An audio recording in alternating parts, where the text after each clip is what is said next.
कागदपत्रांचा तुमचा दुरुपयोग झालेला आहे. तुमच्या जे खातं आहे ते बनावट आहे. आपल्या तिथे सह्या नाहीयेत. एकही रुपयाची आपण उलाढाल केलेली नाहीये.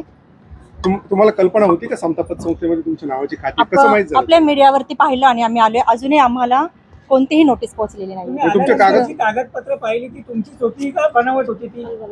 कागदपत्र बनावट आहेत. सह्या सुद्धा आपल्या बनावट आहेत. तर पुढचा तपास आपले करतात. फसवणूक झाली आहे या संदर्भात अगोदर असा गुन्हा दाखल झालाय जासू त्यांच्याकडून. तुम्ही देखील दाखल करणार आहात का गुन्हा या संदर्भात? मी सांगते, मी प्रतिभाताईची मी वकील आहे. मी ॲडव्होकेट जयश्री काळे पालवे, मी प्रतिभा चाकणकर यांची वकील आहे.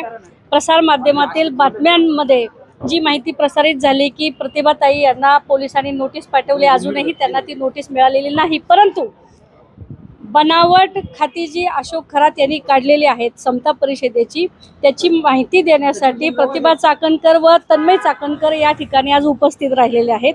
त्या ठिकाणी संपूर्ण प्रकरण पाहिल्यानंतर त्यांनी असं सांगितलं की समता पतसंस्थेमध्ये आम्ही कधीही गेलेलो नव्हतो.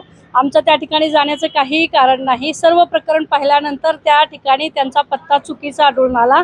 त्याचबरोबर या ठिकाणी नॉमिनी अशोक खरातनी स्वतःचा आहे, फोन नंबर सुद्धा त्याचा आहे. हे सर्व निश्चित झाल्यानंतर त्या ठिकाणी अनेक सह्यांचे नमुने प्रतिभा चाकणकर व तन्मय चाकणकर यांनी त्या ठिकाणी पोलिसांना दिले.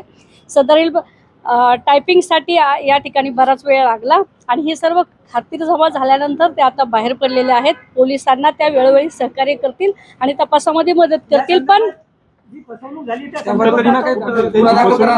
अजून ह्याच्यामध्ये पोलिसांची इन्क्वायरी चालू आहे आणि त्या संदर्भात वकिलांशी आणि अजून इतर पेपर बघून आम्ही त्या संदर्भात योग्य तो निर्णय घेईल. परंतु याच्यामध्ये काही तथ्य नाही. पोलीस त्या ठिकाणी